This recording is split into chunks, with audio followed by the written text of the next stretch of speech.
வணக்கம். நான் கவிதா. என்னை பற்றிய தகவல் தான் இந்த வீடியோவில் நான் உங்களோட ஷேர் பண்ணிக்க போகிறேன். உங்களுக்கு டைம் இருந்தால் இந்த வீடியோ முழுசாக பாருங்கள். எங்கள் வீடியோ உங்களுக்கு பிடிச்சிருந்தா சப்ஸ்கிரைப் பண்ணுங்கள். இப்போ வாங்க வீடியோவை பார்க்கலாம்.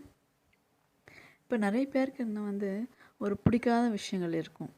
ஏதோ ஒரு விஷயம் ஒரு சிலவங்களுக்கு பார்த்திங்கன்னா சமைக்கிறதுக்கே பிடிக்காது. ஒரு சிலவங்களுக்கு பார்த்தோன்னா எனக்கு பஸ்ஸில் போகிறதே எனக்கு பிடிக்காது அப்படின்னு சொல்லுவாங்க.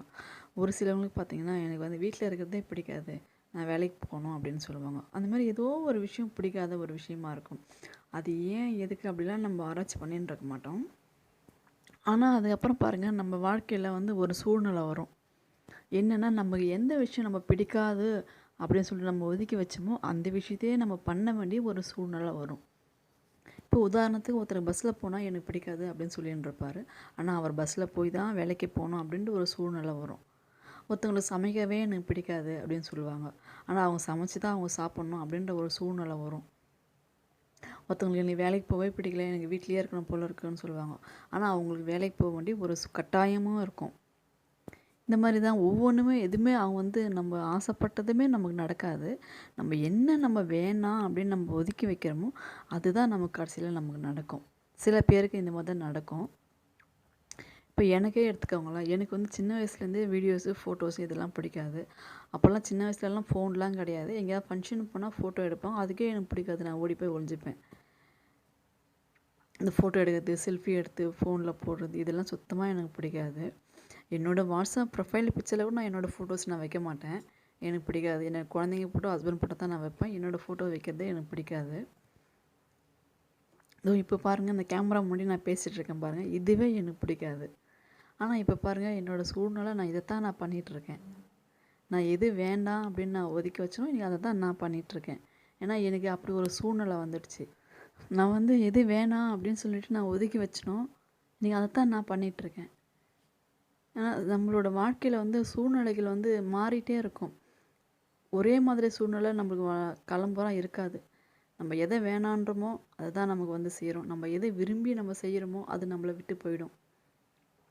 இந்த மாதிரி எது வேணாலும் நம்ம வாழ்க்கையில் அப் அண்ட் டவுன் வரும். ஆனால் எல்லாத்துக்குமே ஃபேஸ் பண்ணுறதுக்கு நம்ம தைரியமாக இருக்கணும். மோஸ்ட்லி பெண்கள் எந்த ஒரு பிரச்சனை வந்தாலும் நம்ம அதை ஃபேஸ் பண்ணுறதுக்கு தைரியமாக இருக்கணும். நம்ம பின்வாங்கவே கூடாது. இப்போ என்னை எடுத்துக்கோங்க, நான் படித்த படிப்பு வேறு, நான் வேலைக்கு போனது வேறு, சம்மந்தமே இல்லாமல் ஒரு வேலைக்கு போனேன். அதுக்கப்புறம் என்னோடய கல்யாண லைஃப்பில் நான் எதிர்பார்த்தது வேறு, எனக்கு கிடைச்ச அனுபவங்கள் வேறு. ஆனால் எதுவுமே ஆனாலும் நம்ம எதிர்பார்த்தது நடக்கலையே அப்படின்னு சொல்லிட்டு நம்ம உடஞ்சி போகாமல் நம்ம எல்லா பிரச்சனையும் ஃபேஸ் பண்ணுறதுக்கு நம்ம தயாராக இருக்கணும். நம்ம வாழ்க்கையில் நம்ம தான் ஃபேஸ் பண்ணணும். அடுத்தவங்க ஃபேஸ் பண்ண மாட்டாங்க. நமக்கு ஒரு பிரச்சனைனா நம்ம தான் அதை ஃபேஸ் பண்ணிக்கணும். நம்ம வேற ஒருத்தவங்ககிட்ட போய் நம்ம சொல்லக்கூடாது, எனக்கு ஒரு பிரச்சனை இருக்குது அப்படின்னு சொல்லிட்டு. என் பிரச்சனையை நானே தீர்த்துப்பேன் அப்படின்னு சொல்லி. இப்போ எனக்கு பார்த்திங்கன்னா என்னோடய இடத்துல வேறு எந்த பொண்ணுன்னா கண்டிப்பாக சமாளிக்கவே மாட்டேன் ஒரு நாள் கூட. ஆனால் நான் ஒவ்வொரு நாளும் நான் பிரச்சனையை சந்திச்சிட்ருக்கேன். ஒவ்வொரு நாளும் எனக்கு சவால் இருந்தாலும் நான் என்னோடய லைஃப்பை நான் சமாளித்து தான் ஆகணும், நான் ஃபேஸ் பண்ணி தான் ஆகணும் அப்படின்றதுக்காக நான் என்னோடய பிரச்சனையை நான் ஃபேஸ் பண்ணிகிட்ருக்கேன். அந்த மாதிரி தான் ஒவ்வொருத்தருமே அவங்கவுங்களோட பிரச்சனையை அவங்கவுங்க ஃபேஸ் பண்ணி தான் ஆகணும். எதுக்குமே பார்த்து நம்ம பயப்படக்கூடாது. எல்லாத்துக்குமே நம்ம துணிச்சலோடு இருக்கணும். துணிச்சலோடு இருந்து நம்ம போராடி தான் நம்ம வாழ்க்கையில் நம்ம ஜெயிக்க முடியும். நம்ம ஆசைப்பட்டதே கிடைக்கலையே, நமக்கு வேறு ஒன்றும் கிடச்சிருக்கே அப்படின்னு சொல்லிட்டு நம்ம எதுக்குமே நம்ம சோர்ந்து போய் நம்ம நிற்கவே கூடாது. மோஸ்ட்லி பெண்கள் எப்பவுமே நம்ம கொஞ்சம் தைரியமாகவே இருக்கணும். ஆண்களை விட பெண்கள் தான் நம்ம கொஞ்சம் தைரியமாக இருக்கணும்.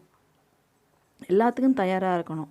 நம்ம 10 ரூபா ஒரு இடத்த கேட்க போகிறோம் அப்படின்னா அந்த இடத்த நமக்கு 5 ரூபாவும் கிடைக்கலாம், இல்லை 15 ரூபாவும் நமக்கு கிடைக்கலாம். ஆனால் ரெண்டுமே நம்ம பேலன்ஸ் பண்ணணும். 5 ரூபாய் கிடைச்சாலும் நம்ம பேலன்ஸ் பண்ணணும், 15 ரூபாய் கிடைச்சாலும் நம்ம பேலன்ஸ் பண்ணணும்.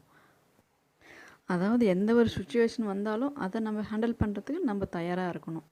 நம்ம பிடிச்சது பிடிக்காதது, நம்ம ஆசைப்பட்டது ஆசைப்படாதது அப்படின்ட்டு நம்ம பார்க்கவே கூடாது. நமக்கு வாழ்க்கையில் எது வேணாலும் நடக்கலாம். அதனால் நம்ம எல்லாத்துக்குமே நம்ம ப்ரிப்பேராக இருக்கணும். மோஸ்ட்லி தைரியமாக இருக்கணும். இந்த வீடியோ உங்களுக்கு பிடிச்சிருந்தால் சப்ஸ்கிரைப் பண்ணுங்கள். நன்றி, வணக்கம்.